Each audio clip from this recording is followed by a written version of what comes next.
Assalamualaikum warahmatullahi wabarakatuh. Perkenalkan, nama saya Kalista Werunisa dari kelas Farmasi 2D.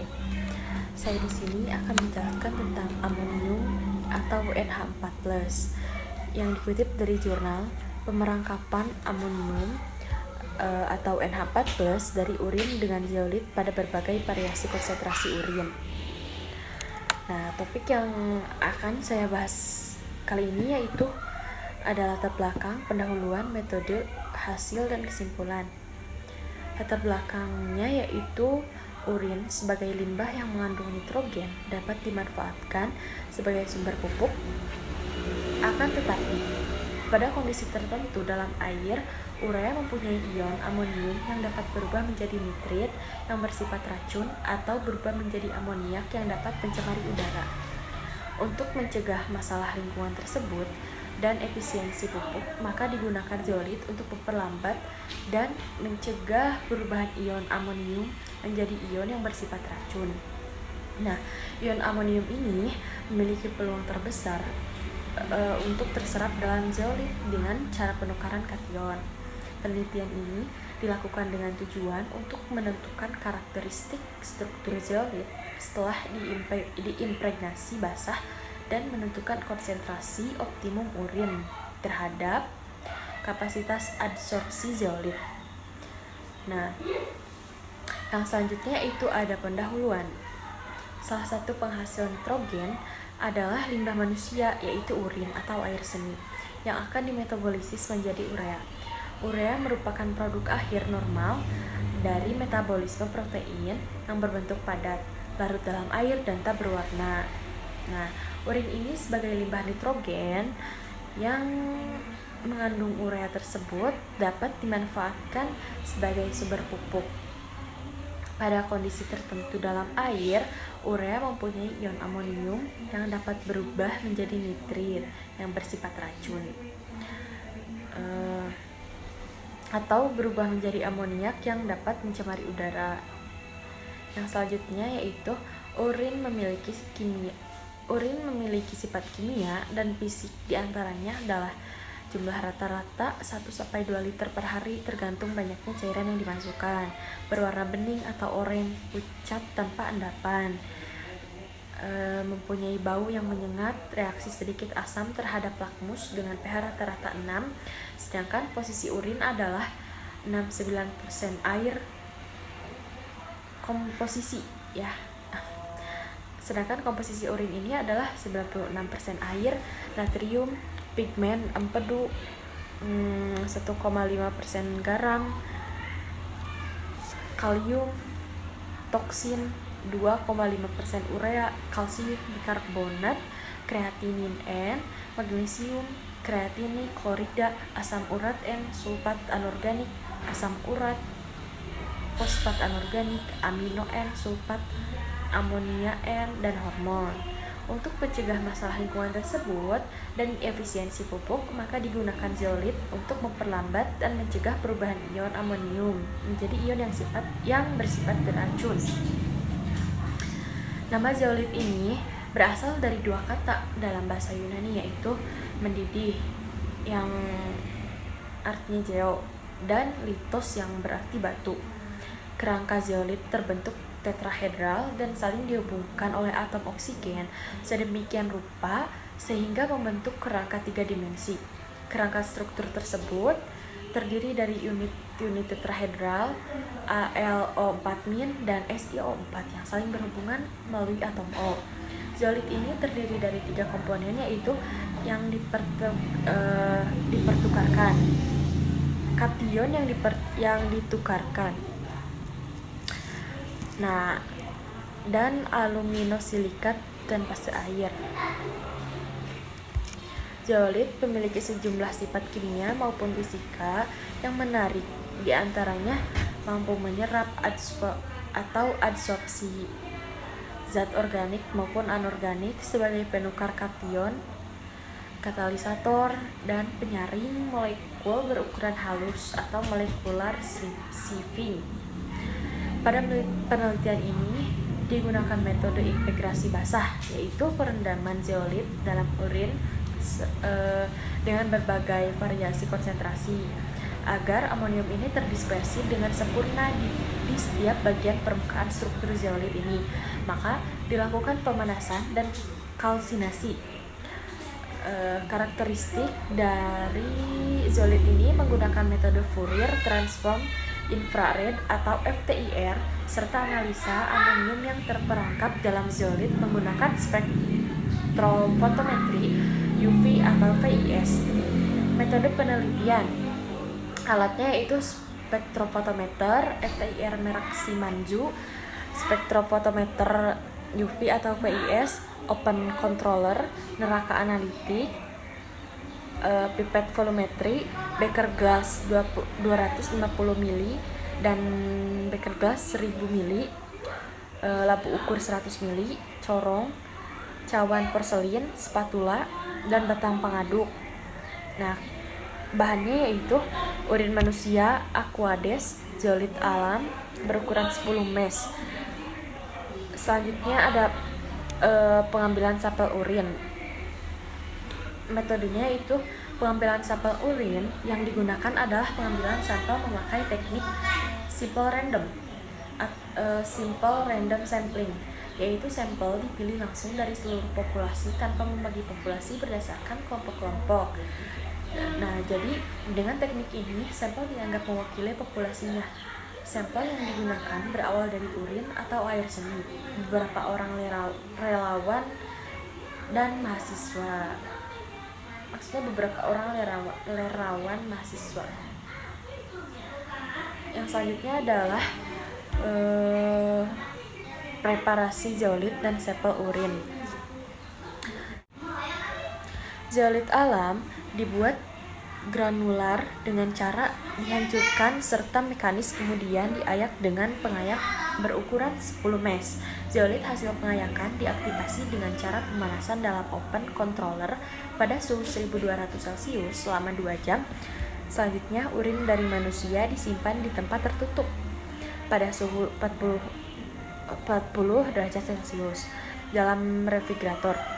Penentuan konsentrasi amonium awal atau yang disebut UO pada urin dengan spektrofotometer UV atau VIS sebelum diimpregnasi. Nah, yang selanjutnya adalah impregnasi basah, yaitu uji konsentrasi urin terhadap kapasitas adsorpsi zeolit. Nah, 10 gram zeolit alam hasil aktivasi ditimbang dan sebanyak 5 contoh masing-masing direndam pada 50 ml larutan urin dengan masing-masing konsentrasi 5% atau U1, 10% atau yang disebut U2, 15% yang disebut U3, 20% yang disebut U4, dan 25% yang disebut U5 selama 2 jam. Kemudian diambil 10 filtrat atau larutan ini. Sisa perendaman zeolit ini diambil masing-masingnya, yaitu yang tadi U1, U2, U3, U4, dan U5 serta UO yang tadi, dan dianalisa amoniumnya atau E64-nya dengan spektrofotometer UV atau VIS. Nah, karakterisasi dari zeolit. Karakterisasi dari zeolit ini, zeolit dilakukan sebelum dan sesudah proses impregnasi. Hasil dan pembahasan dari penelitian yang telah dilakukan dengan menggunakan spektrofotometer ini, diketahui bahwa konsentrasi amonium awal ZO yaitu 72,513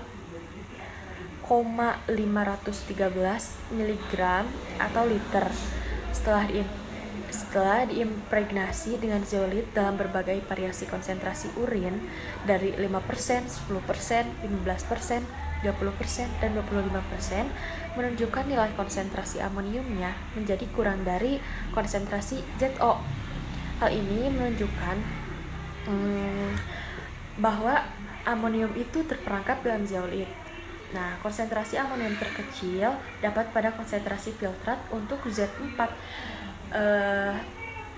atau 20%, yaitu 51,243 mg atau liter, sehingga didapat kapasitas adsorpsi zeolit ini optimum dengan konsentrasi 21,270 mg atau liter. Nah, kemudian pada hasil spektra IR ZO optimum muncul bilangan gelombang 1641 cm. Pada bilangan gelombang 1641 cm ini menunjukkan unsur H2O. Walaupun dikalsinasi dengan suhu 250 derajat Celcius, hanya sebagian molekul air yang terlepas dan sebagian terperangkap dalam pori-pori dan saluran zeolit, sehingga akan menyerap energi radiasi pada bilangan gelombang tersebut. Nah, kemudian zeolit dalam urin tidak menyebabkan perubahan struktur zeolit dan amonium NH4+ terperangkap dalam zeolit. Hal ini memungkinkan karena zeolit mempunyai struktur berongga sehingga dapat berfungsi sebagai adsorben ion atau molekul yang ada di sekitarnya. Nah, ion atau molekul ini yang cocok terdistribusi ke dalam sistem rongga zeolit dan didistribusikan ke seluruh bagian intrakristalin sehingga terperangkap di dalamnya, sehingga zeolit dapat berperan sebagai adsorben. Nah, di samping itu NH4+ dapat diabsorpsi oleh zeolit dan dapat digunakan sebagai pupuk pelepas lambat. Tingginya kapasitas absorpsi ini terhadap amonia menyebabkan zeolit sangat efektif secara alami dalam mengontrol tingginya konsentrasi amonium yang dihasilkan dalam peternakan ikan. Nah, dengan demikian terlihat bahwa NH4+ dapat diabsorpsi oleh zeolit dalam berbagai aplikasi dan cenderung akan lebih besar untuk melakukan pertukaran kation dengan zeolit. Nah, yang selanjutnya itu ada kesimpulan dari kapasitas absorpsi zeolit terhadap variasi konsentrasi urin dari 5%, 10%, 15%, 20%, dan 25% menunjukkan bahwa zeolit menyerap amonium NH4+ dari urin. Terbukti pada nilai konsentrasi ini, amonium pada filtrat lebih kecil atau berkurang dari konsentrasi amonium urin awal, yaitu kurang dari 72,513 mg per liter. Nah, konsentrasi urin ini 20% atau Z4 merupakan konsentrasi optimum dari adsorpsi zeolit dengan nilai kapasitas adsorpsi yaitu 21,270 mg per liter. Nah, yang selanjutnya itu diketahuinya amonium dalam zeolit setelah dikarakterisasi dengan spektrofotometer FTIR dalam bentuk garam amonium NH4+.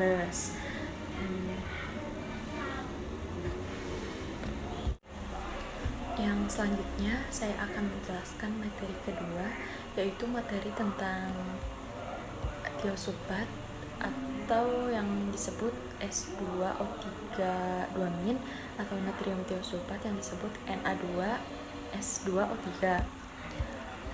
yang dikutip dari jurnal yang berjudul Penetapan Kadar Kafein pada Minuman Berenergi Sediaan Saset yang beredar di sekitar Pasar Petisah Medan. Nah, di sini ada pendahuluan. Kafein merupakan senyawa kimia jenis alkaloid yang secara alamiah terdapat dalam biji kopi, daun teh, daun mete, biji kola, biji coklat. Kafein adalah suatu senyawa organik yang mempunyai nama lain yaitu kafein, tein, atau 1,3,7-trimetylxanthin. Pada proses pembuatan minuman berenergi, penambahan zat stimulan ini mutlak diperlukan. Salah satunya adalah kafein. Selain dapat menghilangkan rasa kantuk, kafein juga dapat memberikan kebugaran dan kesegaran pada tubuh. Kafein juga berfungsi sebagai zat penenang, sehingga kafein dijadikan sebagai pelengkap obat-obat penawar rasa sakit. Nah, kafein juga merupakan alkaloid putih dengan rumus senyawa kimia yaitu C8H10N4O2 dan rumus bangun 1,37-trimethylxanthin. Kristal kafein dalam air berupa jarum-jarum bercahaya. Bila tidak mengandung air, kafein meleleh pada suhu 234 derajat Celcius sampai 239 derajat Celcius dan menyublim pada suhu yang lebih rendah. Kafein mudah larut dalam air panas dan kloroform, tetapi sedikit larut dalam air dingin dan alkohol. Kafein yang dikonsumsi dalam dosis kecil mempunyai efek positif. Nah, berbagai penelitian telah dilakukan untuk meneliti pengaruh kafein terhadap berbagai aspek psikologis. Ada banyak metode yang dilakukan untuk menentukan kadar kafein, yaitu dengan metode HPLC, metode spektrofotometri UV atau VIS, metode titrasi iodometri secara tidak langsung. Nah, metode penelitian ini yaitu bahan dan alat yang digunakan dalam penelitian ini adalah kalium iodat, asam sulfat 2N, kalium iodida 10%, natrium tiosulfat, indikator amilum 1%, kloroform larutan NaCl jenuh, dan Aquades. Sementara itu, untuk sampel yang dianalisis adalah minuman berenergi sediaan saset sebanyak 3 sampel yang diambil secara acak atau random dari seluruh pedagang yang ada di Jalan Kapten Muslim Kecamatan Medan Helvetia ini. Nah, alat-alat yang diperlukan dalam penelitian ini adalah neraca analitik, pipet volumetrik 10 ml, labu ukur 100 ml, Erlenmeyer 250 ml, buret, statip, dan klem, beaker gelas 250 ml, pipet tetes, corong pisah, botol Aquades, dan penagas air. Prosedur standarisasi larutan NaS2O3. Standarisasi larutan NaS2O3 ini dipipet sebanyak 25 ml larutan kalium dikromat dimasukkan ke dalam Erlenmeyer 250 ml, lalu ditambahkan 5 ml asam klorida pekat dan 5 ml larutan kalium iodid 1N, dikocok hingga homogen. Setelah homogen, ditambahkan larutan amilum 1 ml, kemudian larutan dititrasi dengan natrium tiosulfat 0,1N ini hingga warna larutannya berubah menjadi biru. Penetapan kadar kafein dalam minuman berenergi kemasan saset. Untuk ekstrak pertama, ke dalam corong pisah ditambahkan 20 ml kloroform, lalu dikocok selama 15 ml. Setelah itu, diamkan lapisan bawah dimasukkan ke dalam Erlenmeyer. Nah, untuk ekstrak kedua, lapisan atas tadi ditambahkan lagi 20 ml kloroform. Dengan cara yang sama dilakukan ekstrak yang ketiga. Hasil ekstrak dikumpulkan ke dalam Erlenmeyer, lalu diuapkan di atas penanggas air sampai kering. Setelah itu, ditambah 5 ml asam sulfat dan 50 ml iodium 0,1N serta 20 ml larutan NaCl jenuh.